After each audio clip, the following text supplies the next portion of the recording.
इस कहानी की शुरुआत में एक अमेरिकन सोल्जर को दिखाया जाता है जिसका नाम माइक है। माइक एक शार्प शूटर है। उसके साथ उसका साथी भी होता है जिसका नाम टॉमी है। ये दोनों के दोनों बीहड़ रेगिस्तान में खूंखार आतंकवादी के इंतजार में घात लगाए हुए बैठे हैं, जिसकी यूएस आर्मी को कई महीनों से तलाश है। कुछ ही देर बाद इनसे कुछ दूर कुछ लोग इकट्ठा होना शुरू हो जाते हैं। दरअसल ये एक वेडिंग सेरेमनी है। माइक अपना निशाना लगाता है, पर इससे पहले कि वो उस आतंकवादी को मारता, उस आतंकवादी के सामने दूल्हा आ जाता है। इसीलिए माइक उस पर निशाना नहीं लगा सकता, जिस वजह से माइक अपनी गन निशाने से हटा लेता है। माइक की गन की दूरबीन से सूरज की रोशनी से एक लाइट रिफ्लेक्ट होती है, जिसे उस आतंकवादी का आदमी देख लेता है। वो समझ जाता है कि उनसे दूर कोई ना कोई है। वो उस तरफ गोलियां चलाना शुरू करते हैं, जिस वजह से वो आतंकवादी इस जगह से भाग जाता है। माइक और टॉमी भी इन पर गोलियां चलाते हैं, पर अब उस आतंकवादी के लोग माइक और टॉमी के पीछे हैं। ये दोनों के दोनों एक चट्टान के पीछे छुप जाते हैं, पर ये जानते हैं कि ये उनसे ज्यादा देर तक छुपे नहीं रह सकते। पर इनकी किस्मत यहाँ पर अच्छी होती है, क्योंकि रेगिस्तान का तूफान आ जाता है, जिस वजह से वो सब के सब यहाँ से चले जाते हैं। पर माइक और टॉमी अब इस तूफान में फंस चुके हैं। वो यूएस आर्मी से मदद मांगते हैं। यूएस आर्मी उन्हें कहती है कि तुम्हें पास के गांव में पहुंचना पड़ेगा, वहां हम तुम्हारे लिए मदद भेजेंगे। लेकिन पास का गांव यहाँ से 5 घंटे की दूरी पर है। तूफान थम जाता है और ये लगातार उस गांव की तरफ बढ़ना शुरू कर देते हैं। और कुछ घंटे चलने के बाद इनके सामने एक प्लेट उड़कर आती है। इस प्लेट पर डेंजर का साइन होता है। माइक कहता है कि हमें आगे नहीं जाना चाहिए। नॉर्थ अफ्रीका में पिछले 40 सालों से युद्ध चल रहा है, इसीलिए नॉर्थ अफ्रीका में बहुत सारी ऐसी जगहें हैं जहां पर माइंस बिछाई गई हैं, और ये जगह भी उन्हीं जगहों में से एक है। पर टॉमी उसकी बात नहीं मानता। टॉमी कहता है कि यहाँ से गांव बहुत ज्यादा दूर नहीं है। हमारे पास 2 ऑप्शन है, या तो हम प्यास से मर जाएं या गांव पहुंचकर अपनी जान बचा ले। हालांकि माइक आगे नहीं बढ़ना चाहता, पर उसके पास भी कोई ऑप्शन नहीं होता। टॉमी माइक से आगे चलना शुरू कर देता है, उसे ये जताने के लिए कि यहाँ पर कोई भी माइंस नहीं है। पर तभी उसका पैर एक माइन पर आ जाता है, जिस वजह से एक जोरदार ब्लास्ट होता है, और इस ब्लास्ट में टॉमी अपने दोनों पैर खो देता है। माइक उसकी मदद के लिए जैसे ही अपना एक पैर आगे बढ़ाता है तो उसे क्लिक की आवाज आती है। वो समझ जाता है कि उसका पैर भी माइन के ऊपर आ चुका है, और अगर उसने पैर उठाया तो वो भी ब्लास्ट में उड़ जाएगा। पर वो अपने दोस्त की मदद करना चाहता है। वो टॉमी को कहता है कि रेडियो पर आर्मी से मदद मांगो, पर टॉमी को इतना दर्द होता है कि वो अपने आप को हिला भी नहीं पा रहा होता। वो सबसे पहले अपने आप को पेन किलर का इंजेक्शन लगाता है। इसके बाद वो रेडियो पर कॉल करने की कोशिश करता है, पर अभी भी उसके शरीर में बहुत पेन होता है, इसीलिए उसे कुछ भी समझ में नहीं आता और उसका संपर्क नहीं हो पाता। अब माइक के पास कोई भी रास्ता नहीं है। वो अपने दोस्त को इस तरह से मरते हुए नहीं देखना चाहता, इसीलिए वो टॉमी से कहता है कि मैं आगे बढ़ रहा हूँ। ये माइंस बहुत पुरानी है, इनमें जंग लग चुका होगा। हो सकता है कि मेरे पैर हटाने के बाद भी ये ना फटे। पर टॉमी नहीं चाहता कि उसका दोस्त आगे आए और अपनी जान दे, इसीलिए वो अपनी जेब से गन निकालता है और अपने आप को गोली मारने से पहले कहता है कि तुम्हें जिंदा रहना होगा। इसके बाद वो अपनी जान ले लेता है। और अब माइक यहाँ पर अकेला फंस चुका है। उसे कुछ भी समझ नहीं आ रहा होता कि उसे क्या करना चाहिए। वो सबसे पहले अपने दिमाग को शांत करता है। इसके बाद वो एक कुल्हाड़ी की मदद से रेडियो का बैग अपने पास खींचता है, पर वो देखता है कि रेडियो की बैटरी पूरी तरह से खत्म हो चुकी है और रेडियो की दूसरी बैटरी टॉमी की जेब में है। पर माइक यहाँ पर रेडियो की बैटरी को सोलर एनर्जी से चार्ज कर लेता है। इसके बाद वो अपने बेस पर कॉल करता है और उन्हें पूरी सिचुएशन बताता है। वो कहता है कि मुझे मदद चाहिए, मेरा साथी मारा जा चुका है। उसका सीनियर कहता है कि इस वक्त तुम जहाँ पर हो वहां पर बहुत बड़े बड़े रेतीले तूफान चल रहे हैं, इसीलिए हम तुम तक हवाई सहायता नहीं भिजवा सकते, पर हम एक टीम तुम्हारी मदद के लिए तुम तक भेज रहे हैं, पर उन्हें वहां पहुंचने में 52 घंटे लगेंगे। यानी कि अब माइक को यहाँ पर अकेले 52 घंटे रहना पड़ेगा। माइक अपने सबसे अच्छे दोस्त टॉमी की मौत से पूरी तरह से टूट चुका है। वो किसी भी तरह से यहाँ से निकलना चाहता है, पर इससे पहले कि वो कुछ सोच पाता, उसकी तरफ एक बहुत बड़ा रेतीला तूफान बढ़ रहा होता है। वो अपनी गन को जमीन के अंदर धंसा लेता है ताकि तूफान में वो हिल ना पाए, क्योंकि तूफान यहाँ पर इतने तेज होते हैं जो इंसानों को उड़ा कर ले जाते हैं। अब तूफान माइक तक पहुंच जाता है, पर उसने अपने मुंह पर कपड़ा कपड़ा लपेटा होता है, साथ ही उसने अपनी आंखें भी बंद कर रखी होती हैं, इसीलिए उसे ज्यादा नुकसान नहीं होता। और जब तूफान उससे होकर गुजर जाता है, वो अपनी आंखें खोलता है तो वो देखता है कि उसकी दोस्त टॉमी की बॉडी उड़कर उस तक पहुंच चुकी है। वो टॉमी की जेब से रेडियो की बैटरी निकाल लेता है, पर यहाँ पर उसकी किस्मत अच्छी नहीं होती, क्योंकि उसका रेडियो का बैग अब उससे दूर जा चुका है और अब ये बैटरी उसके किसी काम की नहीं है। यहाँ पर उसका पानी भी खत्म हो चुका है। माइक भूखा है, प्यासा है और 52 घंटों तक उसे यहाँ पर इंतजार करना है। पर जैसे जैसे समय बीतता है, उसके सब्र का बांध टूटता जाता है। वो अपनी गन निकालता और आसमान में कई गोलियां चलाता है, साथ ही मदद के लिए चिल्लाता भी है, पर दूर दूर तक कोई भी नहीं होता। और अब वो तय करता है कि वो अपनी जान ले लेगा। वो अपने सिर पर गन लगाता है, पर इससे पहले कि वो गोली चलाता, उसे अपने सामने एक आदमी दिखता है जो पास ही के गांव का होता है। माइक उसे अपनी पूरी सिचुएशन बताता है। वो आदमी उसे कहता है कि तुम्हें अपना दूसरा स्टेप आगे बढ़ाना चाहिए।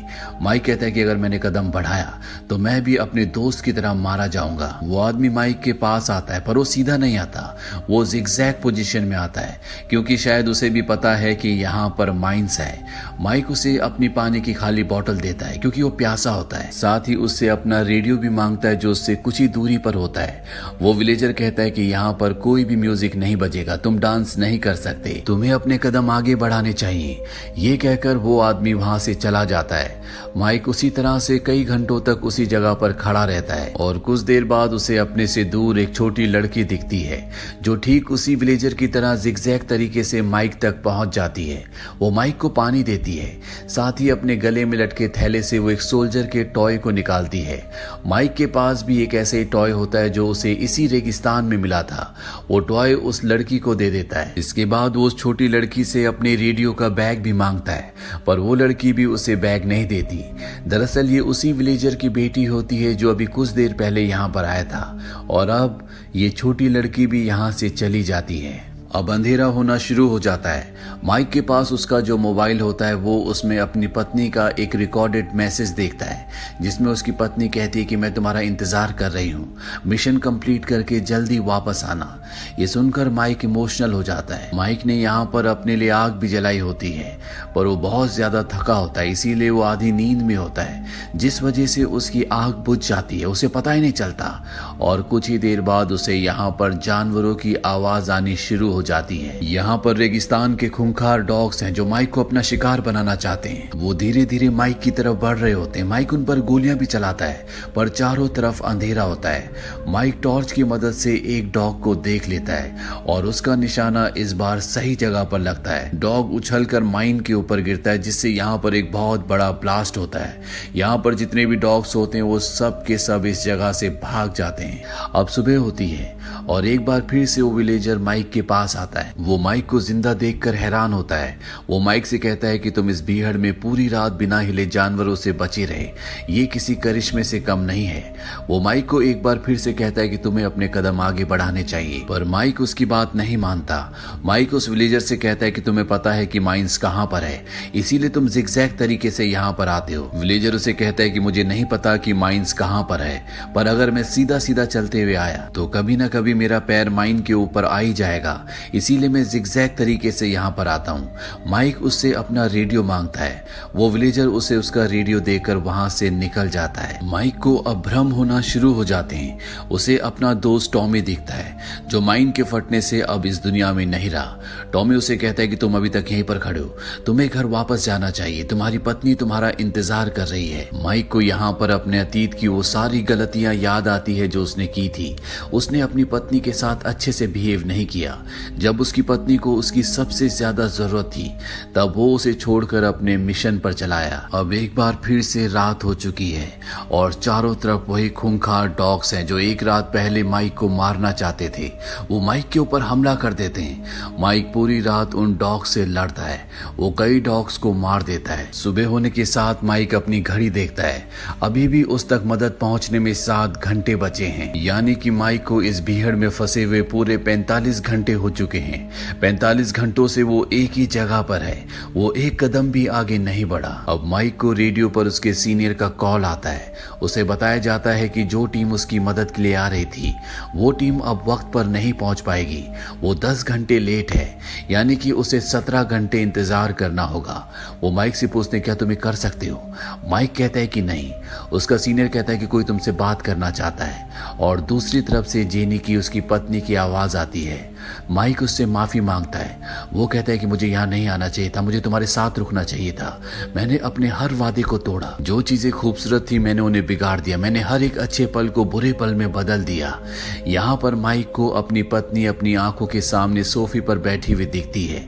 ये उसका भ्रम होता है। वो अपना हाथ आगे बढ़ाता है। माइक बहुत ज्यादा थका हुआ होता है, इसीलिए वो आगे की तरफ गिरने लगता है, पर इससे पहले कि माइक के ऊपर से उसका पैर उठता, यहाँ पर वही विलेजर आकर उसे पकड़ लेता है। वो उसे बताता है कि एक बार मेरा पैर भी माइन के ऊपर आ गया था, जिस वजह से मेरा पैर मेरे शरीर से अलग हो गया। जब मुझे हॉस्पिटल ले जाया गया तो वहां पर एक गाना चल रहा था, you got to keep moving on, तुम्हें हमेशा आगे बढ़ते रहना चाहिए। पर मैं उस गाने को नहीं सुन रहा था, मैं सिर्फ अपने पैर के बारे में सोच रहा था। मैं सोच रहा था कि अब मेरा भविष्य पूरी तरह से खत्म हो गया है। तभी वहां पर नर्स आई, उसने मुझे देखकर स्माइल की। इसके बाद मैंने वो गाना सुना, तुम्हें हमेशा आगे बढ़ते रहना चाहिए। इसके बाद मैं अपनी पत्नी से मिला, उसने मेरी देखभाल की, हमारे बच्चे हुए। कभी कभी बुरी चीजें भी जिंदगी में अच्छी चीजें ले आती हैं, बस हमें कभी हिम्मत नहीं हारनी चाहिए। मैं यहाँ से माइंस निकालता हूँ जिन्हें मैं बेचता हूँ, और माइंस निकालने के बाद वहां पर हम टीन का डिब्बा डाल देते हैं ताकि आमी को ये पता ना लग सके कि हमने यहाँ से माइन निकाल दी है। माइक उसे कहता है कि मैं तुम्हारी बेटी से मिल चुका हूँ, बहुत खूबसूरत है। विलेजर उसे बताता है कि कुछ सालों पहले माइन के फटने से मेरी बेटी की जान चली गई। ये सिर्फ मेरा एहसास है जो तुम मेरी बेटी को मेरे साथ देख सकते हो। इस जिंदगी ने मुझसे बहुत कुछ छीना है, पर जिंदगी चाहे कितनी ही बेरहम क्यों ना हो, हमें हमेशा आगे बढ़ते रहना होता है। इसके बाद वहां से विलेजर जाने लगता है। माइक को उसके साथ उसकी बेटी भी दिखती है, पर कुछ ही पलों के बाद उसकी बेटी गायब हो जाती है। माइक को इसके बाद दोबारा से भ्रम होना शुरू हो जाता है। उसे अपने बचपन की याद आती है जब उसके डैड उसकी मॉम को और उसे मारा करते थे। साथ ही उसे वो पल भी याद आता है जब उसकी मॉम हॉस्पिटल में अपनी जिंदगी की आखिरी सांसें ले रही थी। उसकी मॉम ने भी उसे कहा था कि तुम्हें जिंदगी में लगातार आगे बढ़ना होगा। पर माइक का भ्रम बहुत जल्दी टूट जाता है क्योंकि उसे एक गोली लगती है।